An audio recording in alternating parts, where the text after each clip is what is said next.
When we're diagnosing our cases, the advent of the CT scan has really improved our diagnostic ability. Here we just had a scan done, and I'm going to put it into the implant screen, which will give us a lot of information that we can work with. First and foremost, I'm just going to take my mouse and move it over to the area that we are addressing. And you can see the middle blue line is approximately the area that we want to work in. We can rotate many views of the edentulous site that we're working on, which is number 30 in this situation. Very interesting and very critical to our diagnosing is measuring. And we have a tool, a very simple tool, that allows us to measure distance from the crest to about 2 millimeters from what we perceive to be the mental foramen. And you can see we have a little over 16 millimeters of height there. And then width from buccal to lingual of approximately 12 millimeters, a little over 12 millimeters. This is an excellent diagnostic tool to help us determine the position or the size of the implant before we ever touch the patient. And we'll be discussing this in your individual cases throughout the seminar on Saturday. So we'll go to the patient now, and let's get started. Today we're going to place a Cybron implant in the tooth number 30 area, the patient's edentulous in that area. We showed you on the CT scan and on the panoramic earlier that we have plenty of bone to work with. We have about 16 millimeters of vertical height and about 12 millimeters of width.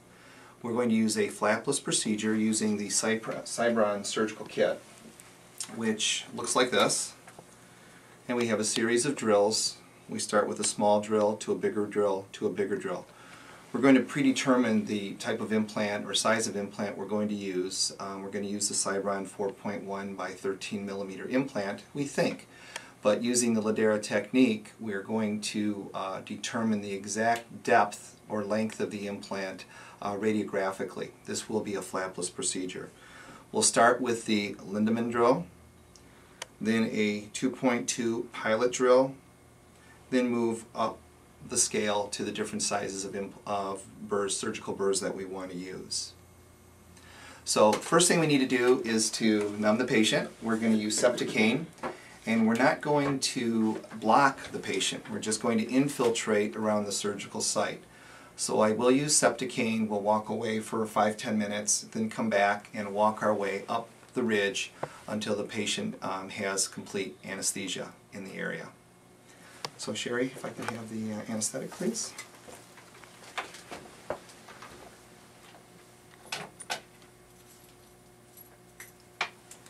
All right, just a little pinch here, okay? Mm-hmm. Stay with me. Belinda.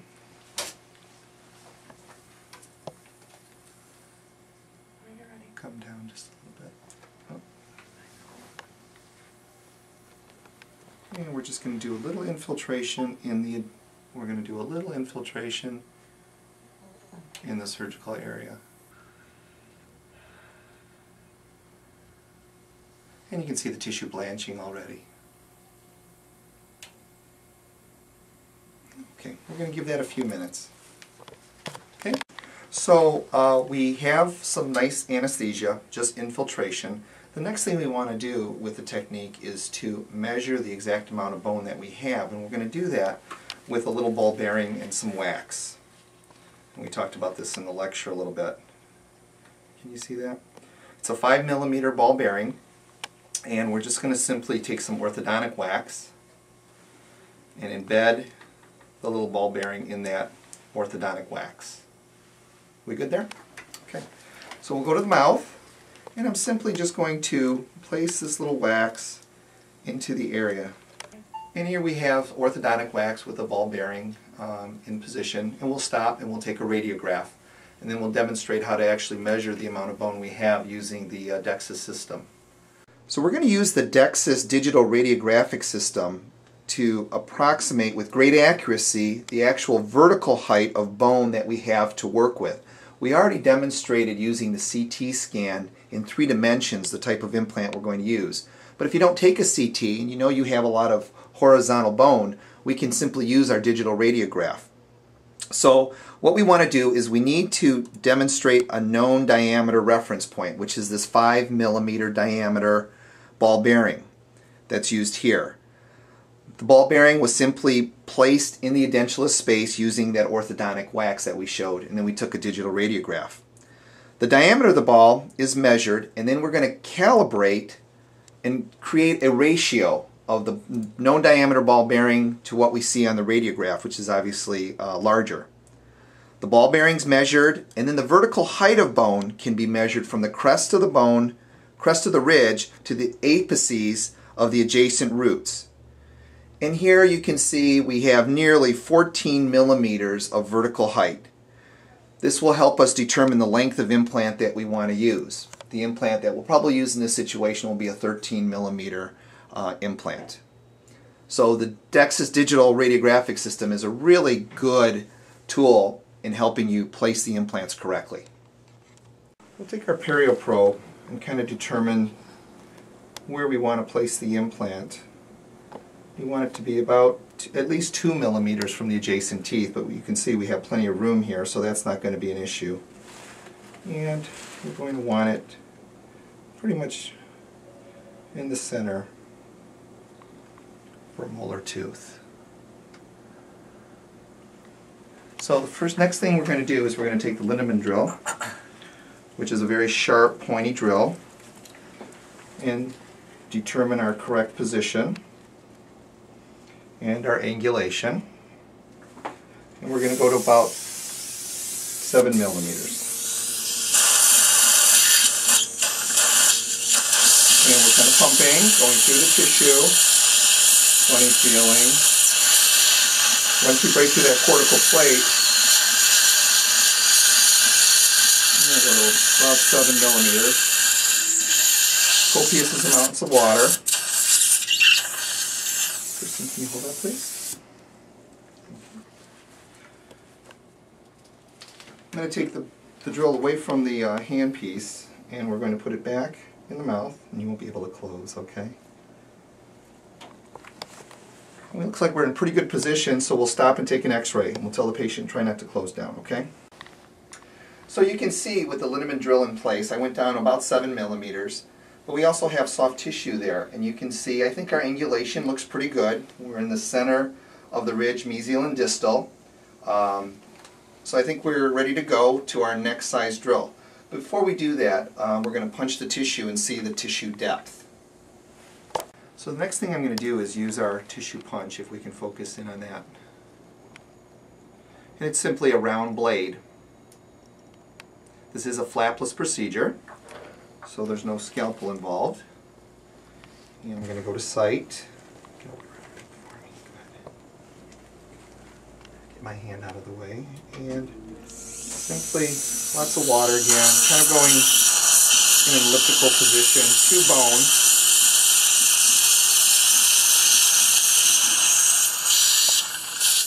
And we will create a nice window. If I can have a scaler, please.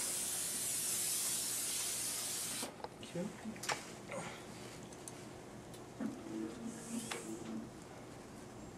And oftentimes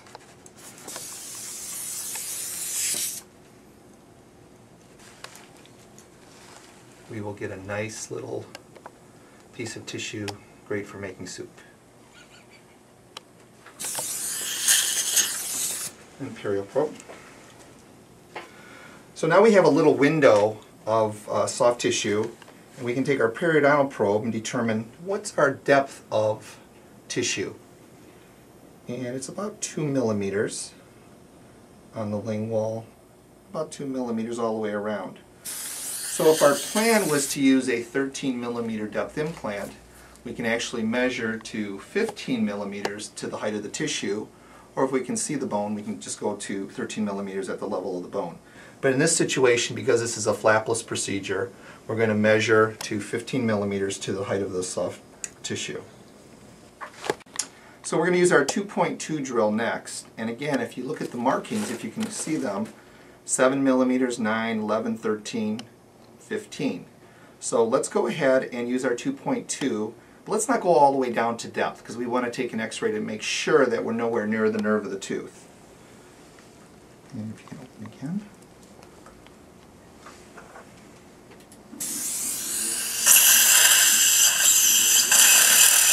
We do have our angulation already preset. And I'm going down to about 13. And again, we'll stop. So if we look at the radiograph that we took, the markings are pretty clear. 7, 9, 11 to the crest of the bone, and here we are at about 13 at the height of the tissue. Now we said we have room, we could go to 15, which would be the top of the drill. But the question is, how deep do we really want to go? Here's the apices of the tooth, here's the apices of the molar tooth, and certainly we could go another 2 millimeters safely. So I'm going to go a little bit deeper with my 2.2 drill to the top of the drill, and we'll take another radiograph to make sure we're in the correct position. So we're going to go a little bit deeper with our 2.2 drill, and you can see there's very little or no bleeding. And open big again for me. I'll try to demonstrate this.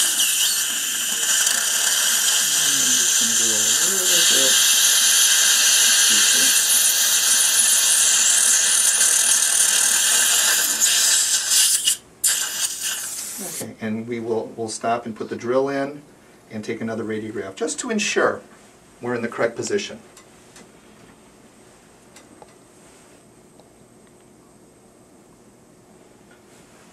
And if you can see that, we're just a little bit deeper. We're at 15 now. So let's stop and take another radiograph.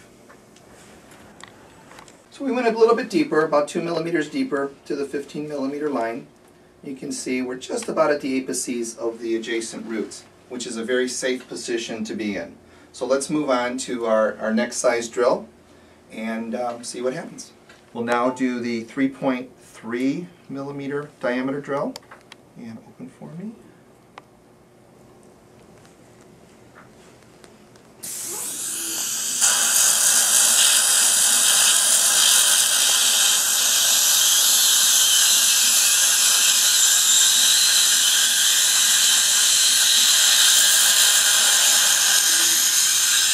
And you can see that cuts very, very cleanly.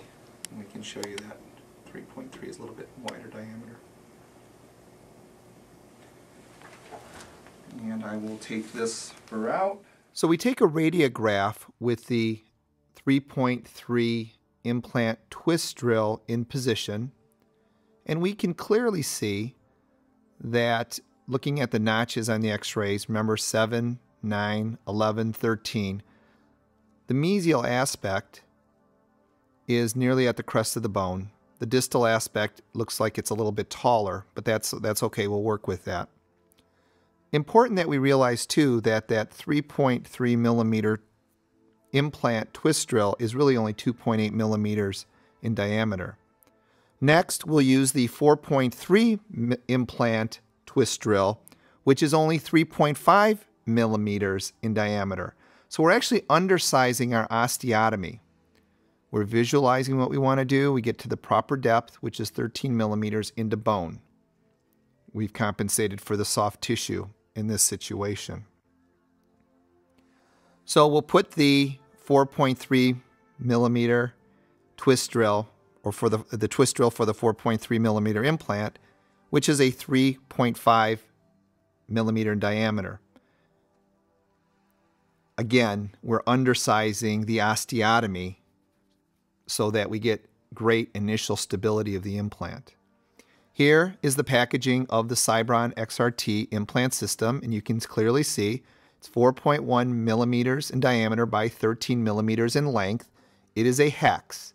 So before you open this packaging, make sure that your staff is opening the right product. Now there's internal packaging with this system also, and you can see how the implant comes sterilized, and again 4.1 millimeters in diameter by 13 millimeters, Cybron XRT 1 millimeter hex. There's also labels inside the packaging that you can put in the patient's record, in the chart, in a log that you may have with your implants, and it gives you a catalog number and everything so you know exactly what type of implant. You peel the sticker away to get to the internal part of the implant. That's the internal packaging, and again, it's listed again, 4.1 by 13 millimeters. We snap this internal design, and here we see the internal hex of the dental implant. Now we can place this dental implant using a variety of systems. We can hand tighten it, or we can use our handpiece. This system comes with a cover screw included with the implant, and that's a real big advantage over some of the other systems. So this is a flat cover screw that can be used. In this situation, if we can torque the implant enough, we'll probably put a taller healing abutment into position. But the cover screw does come with the implant itself.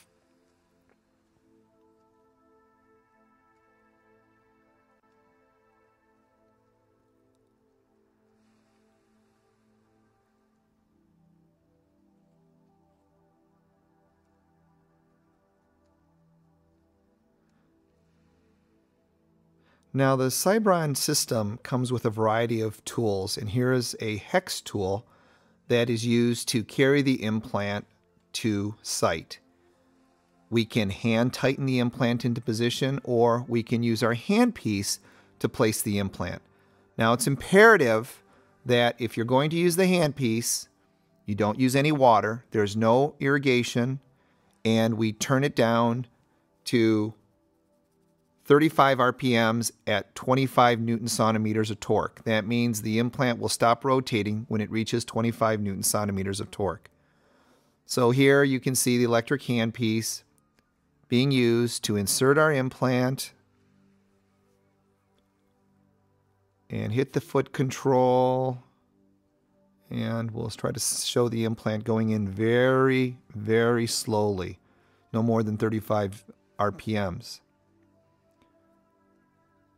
The osteotomy site is intentionally made smaller than the diameter of the implant. This is a cutting implant, self-threading implant. Now you can see the handpiece stopped. We reached 25 Newton centimeters of torque, which is wonderful. And what we can do here is take a radiograph to see the depth, or possibly determine if we want to go a little bit deeper. And the digital radiograph shows that we're a little bit tall on the crestal side, so we want to go a little bit deeper. And what we'll do is we'll hand tighten the implant into the final position. Because the bone is rather horse's saddle shaped, the mesial aspect will be at the crest of the ridge, the distal aspect will be a little taller, but that's okay because of the type of restoration that we're able to use with this system. We want emergence profile of the crown, so we do want the top of the implant to be subgingival, so we don't show metal. Here's our torque wrench, our Cybron torque wrench, and you can see there is a little spring bar measuring 15, 25, and 35 Newton centimeters of torque. So the first line is 15, 25, 35. And throughout the course, we told you that if we can torque an implant to 25 Newton centimeters, we can put a sealing screw or a healing abutment. So we've put our ratchet into the implant. We put our hex driver into the implant. And here we're using our torque driver. Now you never hold the body of the torque wrench or torque driver. You're only using the spring-loaded portions. And you can see we're able to place the implants 15, 25, 35 Newton centimeters. We're watching the depth, we're watching how deep the implant goes. And if you're not sure, stop, take a radiograph, and make a measurement to see the exact position of the implant. And here I want to show we're able to get to 35 Newton centimeters if we can move the camera just a little bit. to the right position to illustrate that. Just going to move the camera just a little bit, and you can see we're clearly at 35 Newton centimeters. Now, if we get to 35 Newton centimeters, theoretically, we can load the implant. Take another radiograph, and you can see we're in pretty good position. We're parallel to the adjacent bicuspid tooth. We're pretty much center in the ridge. The implant is at the crest of the ridge, mesially, a little bit taller than the crest of the ridge distally, but that's okay, because the tissue will heal around the titanium of the implant. Because we were able to get to 35 Newton centimeters, I feel very comfortable using a healing abutment. And we will torque that into position at around 15-20 Newton centimeters. So it's not going to move. Remember what we said in the course, a male can hand tighten a screw like this to about 13, a woman maybe 8 to 10, but sometimes the tongue can rotate those out. The healing abutment is packaged separately, sterile packaged, and same thing, you peel it apart, and we use our little hex driver to place this healing abutment into position, and then we'll torque it in at about 15 Newton centimeters. Here's our hex driver placed into the hex of the top of the healing abutment. We go to the mouth and simply tighten. Be a little careful with these products. These are very small parts, and sometimes a hex driver will wear out, and it's easy for that to fall down the throat. So sometimes you can use a little wax, a little rope wax, to kind of hold that hex driver into the healing abutment. And here I'm just going to hand tighten using my left hand, which is pretty impressive, I think. And we'll hand tighten to about 13 Newton centimeters. I'll then go back to my torque wrench, and we'll just tighten it a little bit more, 15-20 Newton centimeters, less than what we place the implant in. Obviously, we don't want to torque it in more because then the implant will move. So this healing abutment is in position, and it's going to allow the tissue to form a nice cuff around it. It also eliminates the need for a secondary surgery. We're not going to have to expose the implant as if we had put a cover screw in position and let the tissue grow over the top.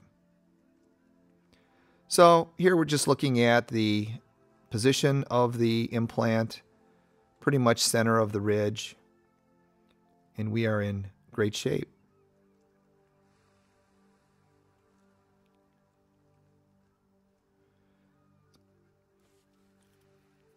The patient tolerated this procedure extremely well and really has no complications. There's no bleeding, there's no issues with problems. I'm going to use a little dexamethasone phosphate, which is a steroid, simply 4 milligrams per cc or 4 milligrams to the site, and that'll minimize any swelling. We give the patient postoperative directions, ice to the face until bedtime, alternating, taking it on and off, and we're in great shape. We will give some antibiotic just as a precautionary thing to make sure that that nothing that is in the air in the surgical suite affects the health of the implant. We will give her some pain medication, but most of our patients do very well with just extra strength Tylenol or Advil. I think that is very adequate. I also advise no heavy spitting, no drinking through a straw, and nothing sharp, no nacho chips, potato chips, and things like that. So we are done. I'm very, very happy. We'll get a final x-ray, and then we can discuss what we learned today in a few minutes. So our final x-ray clearly indicates great position. We're at the crest of the bone on the mesial, a little bit off on the distal, but that's okay. You can see the internal design of the final screw. And we'll let this heal for 3 months and take our impressions and make our final crowns. It was a great surgery. Thank you. Okay, Madonna, we just finished our surgery, and you did wonderful. Thank you so much. I think it's very instructional for our student doctors here today. So, I know you were probably a little apprehensive before we started. Tell me what you expected before you came. I know I did a great job in explaining it, but how did you feel? Butterflies? You did do a great job. Thank you, Dr. Kosinski. This really was a much better experience than I did anticipate. I have had quite a bit of work done, dental work done. This is much different than having an extraction, much less pain. What I did anticipate, because I have never had an implant before, the two are not the same. But with your staff is very competent and very gentle and very instructive, and they told me what to expect. And so as long as I knew what was going on, you were talking to me and your staff was talking to me, I was enlightened and I wasn't worried. Great, thank you so much. So when we were doing the surgery, I think you anticipated a lot of bleeding, and then you were watching kind of the videography as we were doing it, and you saw there was really no bleeding. Mm-hmm. But there was, at one point you stopped me and you said that you just felt a little bit. Can you explain what you felt? Yes, I can. It felt like a twinge. With the third drill that you put in, I felt a twinge. It wasn't painful, but I knew it was there, where prior I hadn't felt anything other than just pressure. So I thought that that was important that you knew that was I was feeling that, because that told me that there was something going on. That's one of the advantages of not blocking the entire area, because we're just infiltrating. The patients are a part of the team, and they can help us determine the correct position. If you have a patient, you're by yourself and you're doing this, and the patient's starting to feel something, stop. Back off a little bit. We don't have to put an incredibly long implant in every situation. So for your comfort zone, if the patient's feeling something, and we don't know what it is, we're nowhere near the mandibular nerve or the mandibular canal in this situation, but it's important that you listen to the patients, and infiltrating it is a very, very important tool. Now, we did give you some instructions afterwards, and I hope you'll follow them. Most patients don't experience a lot of discomfort. Most of my patients are happily surprised how simple it goes. It's possible you could get a little swelling, but you're going to use the ice. Ice is really the secret. If you use ice, we don't have swelling. If we don't have swelling, we don't have pain. If we don't have pain, it makes me look really smart. So the ice is very important. Tomorrow you can start using some warm salt water rinses. A glass of bath water warm, not insta-hot. Don't burn yourself. Teaspoon of salt, and kind of rinse the area. The tissue heals very, very quickly, and we will see you in a week or so to see how you're doing. Then we're going to wait 3 months before we do our next step. So I just wanted to thank you again for being so kind and letting us do this, but it couldn't have gone any better. Thank you very much. All right.